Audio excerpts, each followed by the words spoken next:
Hey folks, it's Keith, Victor Echo 3, Sierra Victor Quebec, and also Victor Alpha 3, Kilo Echo India.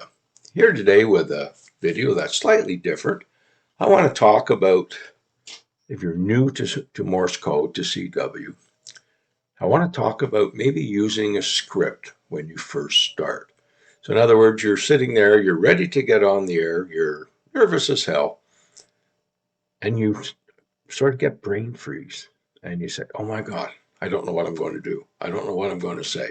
What if they say this to me? What do I do? You know, these scripts will help you, and using a script will help you because it calms you down, gets rid of some of those jitters. It reassures you that you have a pretty good idea what they're going to say, and you have a pretty good idea how you're going to respond.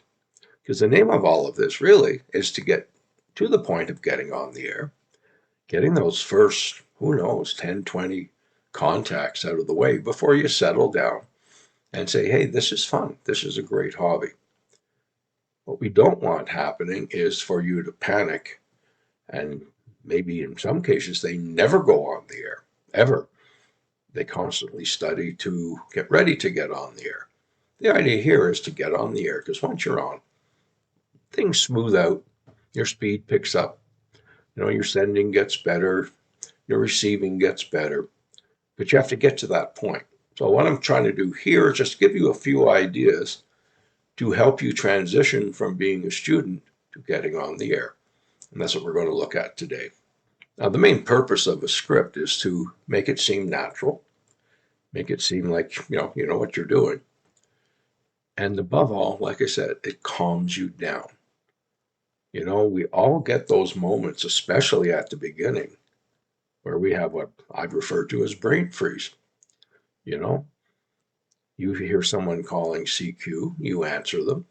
They come back to you, they answer you. They exchange a bit of information with you, and then all of a sudden you go, uh-oh, what am I supposed to do next? And you have that moment where it's just sheer panic. And you may recover. You may say, okay, yeah, I got to send the RST, and you get into it and so on. A lot of people don't. I spoke to one, at this point, fairly experienced operator, and he recalled that he decided he was going to call CQ for the first time, which he did. Somebody answered him, and his thought was, oh my goodness, someone's answering. What do I do now? And he started to send what he should send, and then he panicked, and he turned his radio off. And he laughs about it now. I say he's an experienced operator now, so great fun when you look back.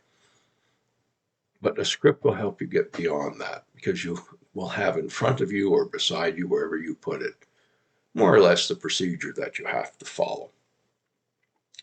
So what do I mean by a script? Well, there's different things to call it. Some people refer to it as a cheat sheet. Others refer to it as a protocol. It doesn't really matter. It's an aid. It's an aid to help you get through those first few very shaky calls. Now, every exchange between CW operators, there's basically a procedure that's followed. So once you know the procedure, you know more or less what's coming your way, you know more or less what you have to send them. I have yet to find someone who says to me, you didn't send me your name. How come? We all screw up. All right. Don't worry about it. Morse code operators are very, very forgiving. They're very helpful. I had one when I first started, of course, nervous. And he said, you send beautifully, but you were sending a little bit too fast and your letters were merging.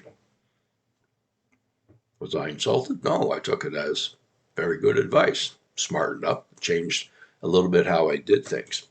So again, don't panic. The other guy on the other end, he's not there to criticize you. He's there to have a contact and an exchange. They're trying to have fun too. Now, a lot of the times you will see at various websites and so on, they will refer to the contact procedure as a protocol.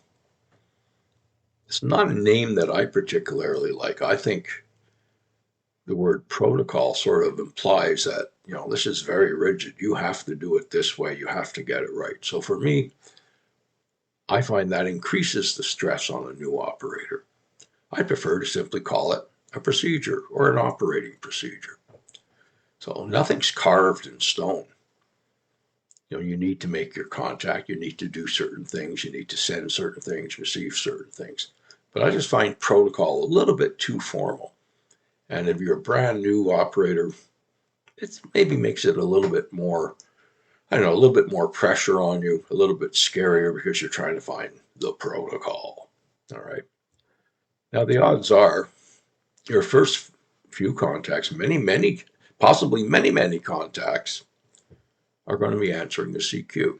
There aren't too many who decide for their first couple of contacts they're going to go on the air and call CQ because there's just a big pile of extra stress on you. So it's probably going to be you answering a CQ. And, you need to have a rough idea how to do this. The protocol, script, whatever it is, will guide you as to what you should say. When you start that exchange, you have to know their call sign. You have to ideally written that call sign down so that you don't try and wing it. So you get to know their call sign and you go from there and you follow the procedures that enable you to exchange information with that other operator. So what are some of the things you're going to need? Well, obviously, like I said, call sign. You're going to need the RST for them. And, they're going to send you your RST. You're going to send it back to them. Most operators will send you their name. They'll also send you where they are. And so if it's in Canada or the US, a lot of people will send their city and their state. If it's overseas, they may say Germany or United Kingdom or whatever the case might be. All right, so those are things that are going to be involved. And somewhere along the line, after you've done all of this, you need to know how that call is going to end. And depends on who's doing the ending. Very often it'll be the other operator who contacted you, in many cases, because they realize that, especially if you're new and making mistakes, that, you're having enough trouble without remembering everything.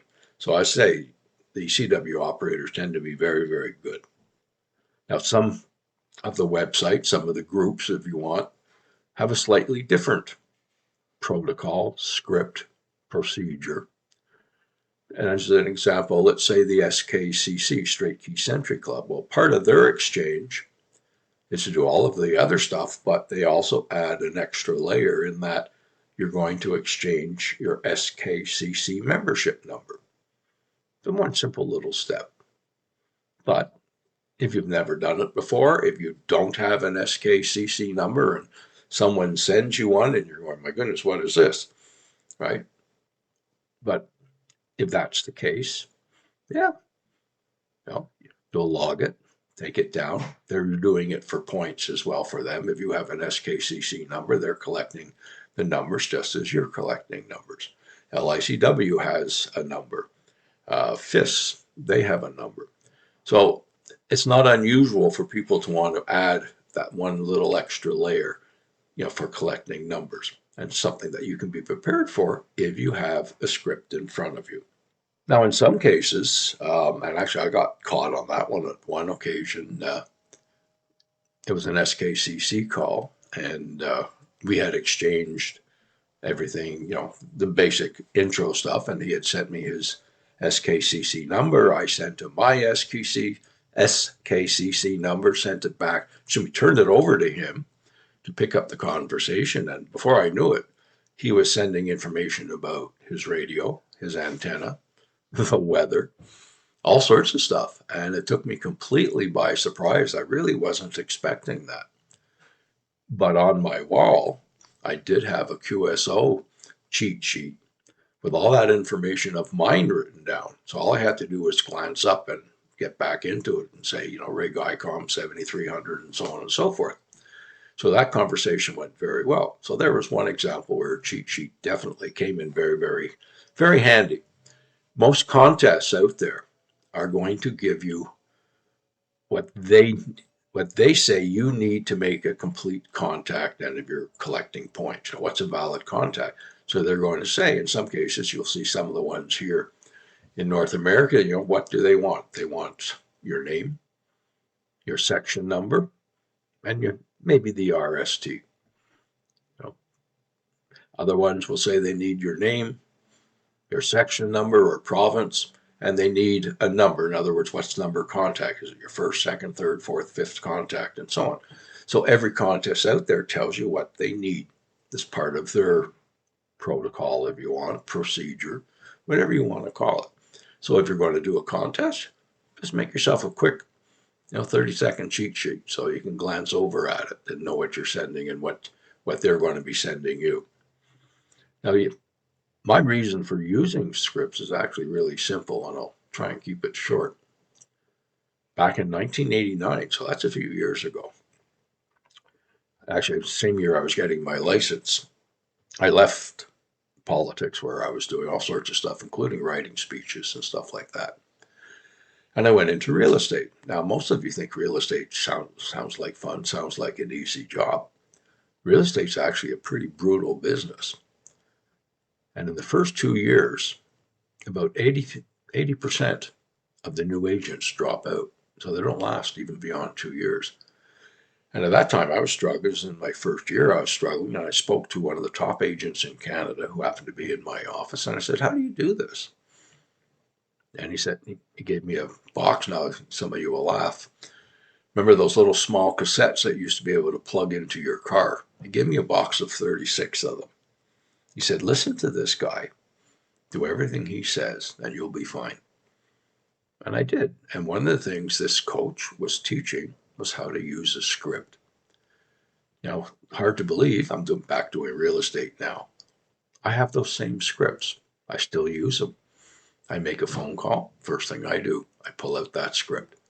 I've done them so often now. That's like I'm having a natural conversation with someone. And when a telemarketer calls you and they don't really know their script, you can tell because it sounds like they're reading it. When you know your script, doesn't matter if it's Morse code, doesn't matter if it's real estate or whatever else. When you know it, it sounds smooth and it sounds natural. So a lot of what I do with scripts goes back to that coach in 1989. So when I got back to, decided I was going to go back into CW and try and relearn it again, that's one of the first things that I thought about. The moment that I was getting ready to get on the air, and I said to myself, well, if I was back in real estate, I'd be doing my scripts again. So I started doing it. And yeah, I've had so much fun with Parks on the Air. Great fun and wonderful contacts with the members of the SKCC. I mean, those guys are just fabulous when you're starting out. I've done the K1USN. There's different things. And in some cases, I just roam the dials looking for people who are calling CQ and answer because I know what I'm supposed to do. And it's not something you just learn.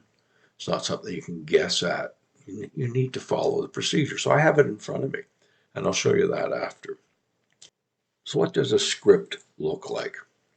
Well, I go back to what I was taught. It's one page, never more than one page.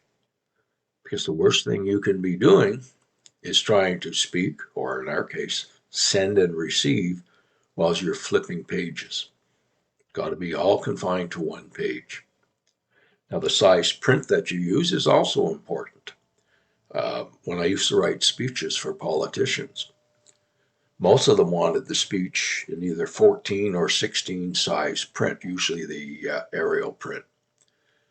And, they want to be able to stand at a podium, read their speech without appearing to, and of course, they don't want to put on glasses.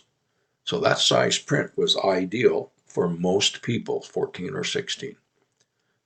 And I think probably 90% of the speeches that I wrote were in that size. I had some where people wanted them in 20 print, but I find 20 getting a little bit big. 14 or 16 will usually do it.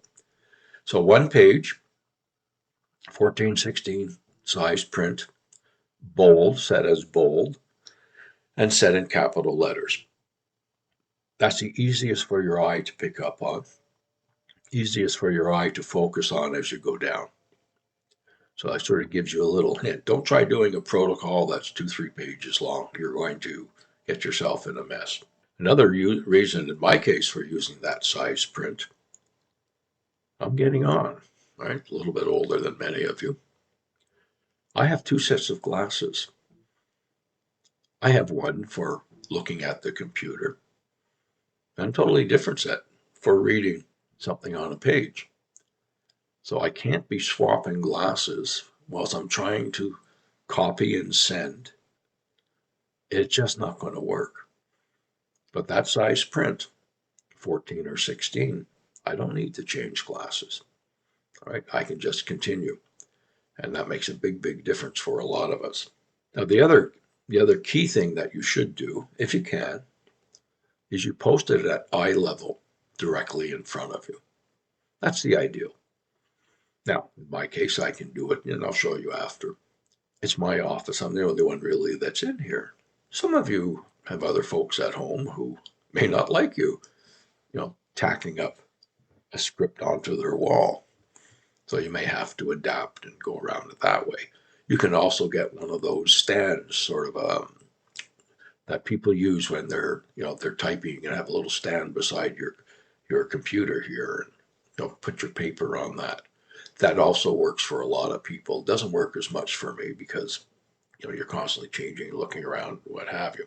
Now, the way I do my script, I tend to put what I think they will send in red, in bold, obviously in red, and what I'm supposed to respond with, I put in black.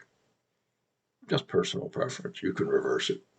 It's just my personal preference. I have no problems knowing what's coming from them.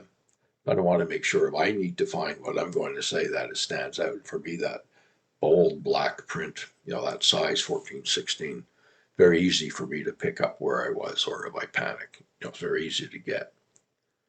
So once you have your script, what do you do with it? It's called practice. Practice, practice, practice.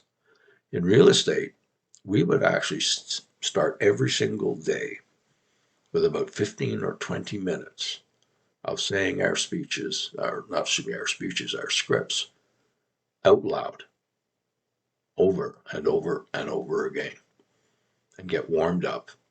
In some cases, you get another agent in the office and the two of you would go through them. Now, Morse code is probably not going to happen that way. But you know what? You can look at your script and you can send it. You can send it once, twice, 10 times, 20 times, whatever it takes.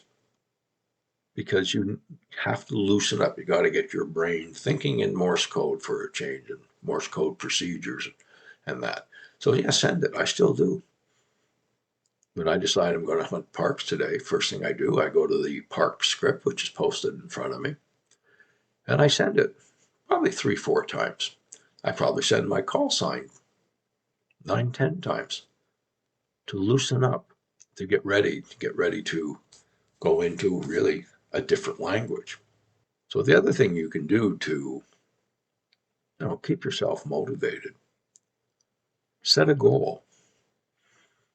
Now, my wife and I meet every morning around 7:45, 8 o'clock, and we go through our daily agenda. I'm still working full time. She needs to know what I'm doing. I need to know what she's doing. And she also does quite a bit of the real estate work on the admin side. So we go through our agenda. And on my agenda book, surprisingly, I always put a box, and the box is labeled CW. Now, up until about a year ago, it was always listed as ham. So there's my transition from single sideband to CW. Now it's just CW. As a matter of fact, my microphone is not even hooked up to my radio anymore. And we go through it, and I write down 1 POTA, 1 QSO. That's my minimum for the day. Some days, obviously, life gets in the way and I don't get it. So I say, okay, I didn't get it yesterday. I didn't get any parks yesterday. Conditions were bad, whatever. Today I'll try for 2 parks. And it keeps me motivated because I know every day I've got to do some Morse code. And it's coming. And like I say, I'm doing POTA today. Get out my POTA script. Let's go through it. Let's go through it several times. When I'm ready to go, then yeah, flip on the radio and off we go. So over time, of course, you become more relaxed. You've gone from being terrified when you first get on the air to really enjoying yourself. Your head copy becomes better. You don't always have to, look at things, and you know what you're going to send, and you just relax. And that really is the name of this. It's to get relaxed so that you can really enjoy all the different aspects of the hobby. So do I practice what I preach? I'll show you what I've got here. Now this is what I mean by some of my scripts. I'm just going to go across the wall here. This is just right behind my computer. So there's all my numbers. Those are all my membership numbers. If someone sends me one, I don't have to think about what it is. It's just there. I just have to look up and send it. There's the script for the K1USN, the SST, twice a week. Great group and a great place to sort of get your feet wet as a new operator.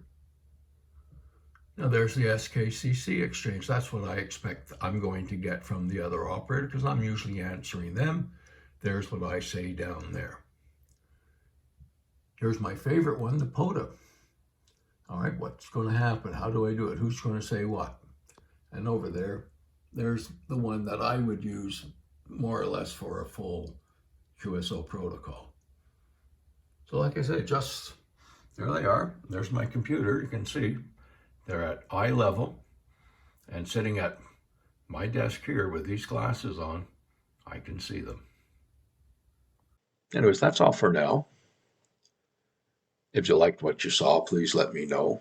Make a comment, good or bad. I don't mind. We take them all. And if you do like what you see, like and subscribe. We'd happy to have you follow along. And depending on what I get on this video, what type of feedback, I may actually do one with individual scripts, a series of individual scripts so you can see what I'm talking about in a bit more detail. Keith, Victor Echo 3, Sierra Victor Quebec, and Victor Alpha 3, Kilo Echo India. Wishing you a great time on the CW 73. Have a great day.